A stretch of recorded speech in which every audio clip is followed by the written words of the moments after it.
Hello, everyone. Mary here from Donegal Mindfulness, and as I record this, we are on day 48 of COVID-19 here in Ireland. I suppose the last few months, both nationally and internationally, have seen unprecedented challenges for all of us, young and old.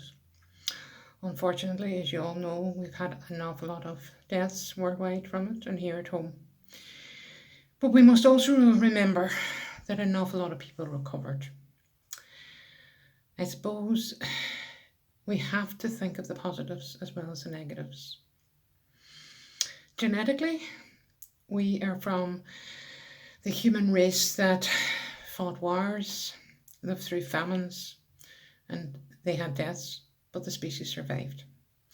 And I have no doubt that this time around, we will too survive.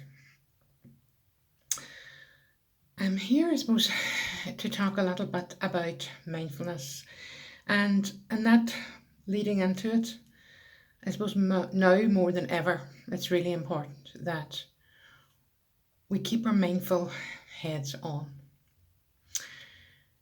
For a long time before this, a lot of us were in a rat race. I think you'd agree that the world was spinning far too fast.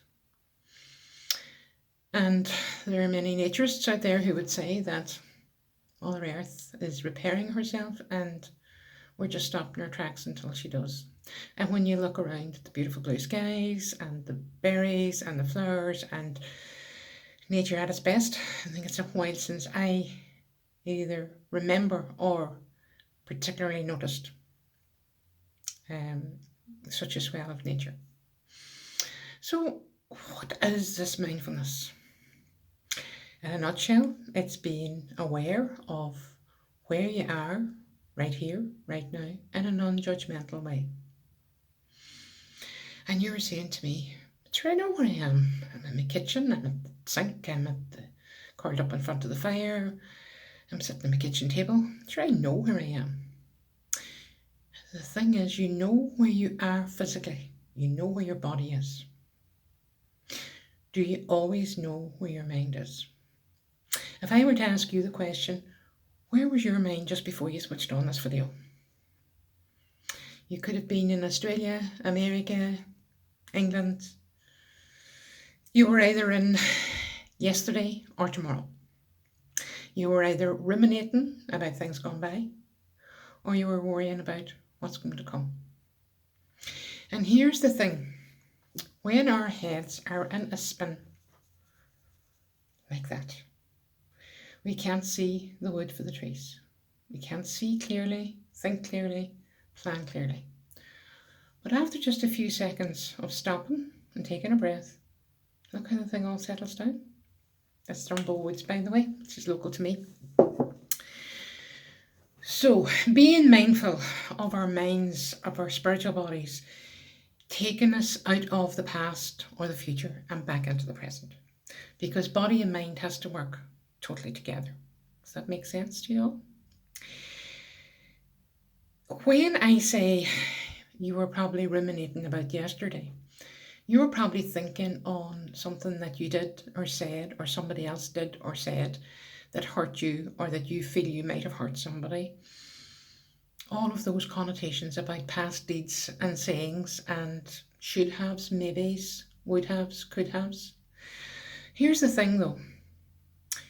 If we keep focusing on those thoughts from yesterday and the day before and the week before and the year before, other than taking some learning experience from them, there's not a lot we can do about them. They're gone. The moment has passed. And like the river flowing downstream, it never goes back upstream. So we cannot wind back the clock and change it. So there is no point in going there. Likewise with planning ahead.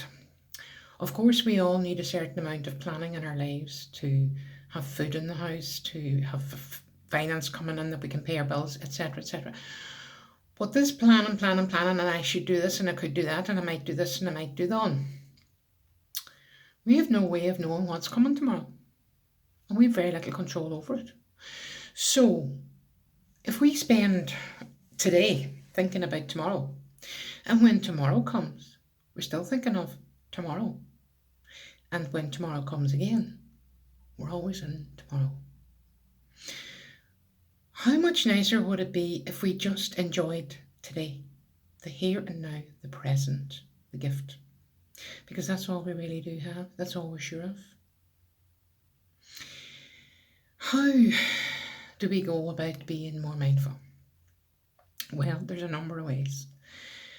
And if you just put your hand on your chest, and if it's safe for you to do so, close your eyes and take a big deep breath in through your nose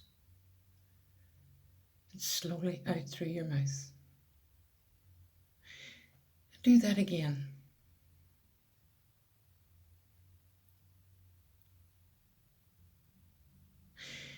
There's just 2 breaths that you're consciously aware of. You're taking in a breath every second, every couple of seconds. And other than if you're out of breath, you run a bit or you exercise a bit, you're not really conscious of any of those breaths. But yet that breath is what's keeping you alive. We say in mindfulness, there's more right with you than wrong with you, as long as you're breathing. Does that not make sense?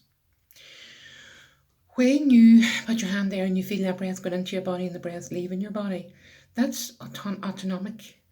You're doing that all day, every day without being aware of it. But by focusing on the breath, by focusing on the breath leaving your body, coming into your body, you're focusing on the present, on the here and now. There are a number of breathing exercises that you can do. There's apps online, there's WhatsApp, Headspace, Insight Timer, YouTube. There's lots of places where you can get breathing exercises where you can concentrate on your breath for 5 minutes, 3 minutes, as long as you want. There's ones with music, there's ones without. That's a personal choice. But that's a formal way of practicing mindfulness. And you hear me saying there, practicing mindfulness, and that's exactly what mindfulness is. It is a practice. It has to be done every day. And there's lots of research out there to prove the benefits of it. It builds resilience, it builds our immunity, it helps us to sleep better, it helps us to relax, it helps us to perform better in work, it helps memories. There's lots and lots and lots of research, and I'd be here for hours to explain it all to you. But there is an awful lot of research out there to say that the benefits of mindfulness and depression. There's lots of people have come off medication through the practice of mindfulness. So this practice of mindfulness, is it just a breathing exercise every day? No. There are a number of things that you do to practice mindfulness. One is, as I say, being aware of your breath and practicing a breathing exercise for a period of time every day. Another thing that you might do is try to do one thing in the day that you fully concentrate and focus on. If you were cleaning your teeth in the morning and you cleaned them with your non-dominant hand, try that tomorrow morning.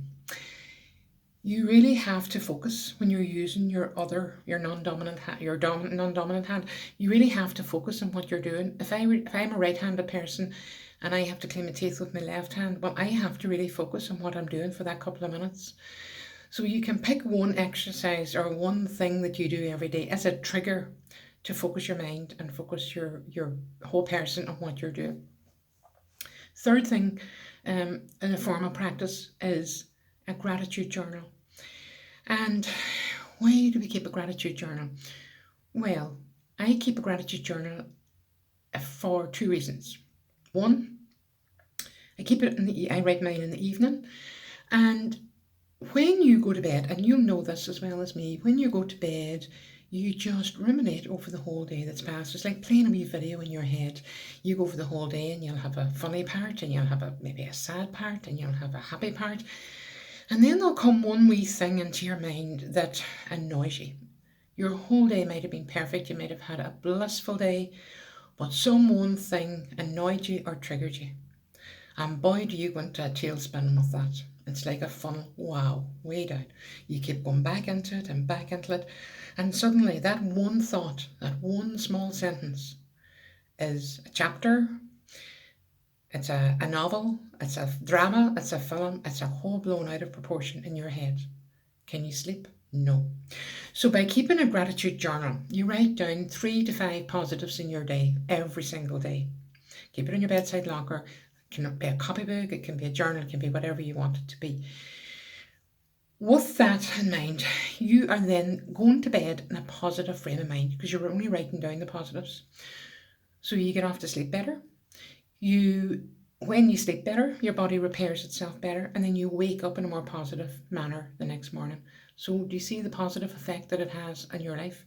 It takes 3 positives to overrule 1 negative. So if you have 1 negative thought in your day, it takes 3 positive ones to overrule that.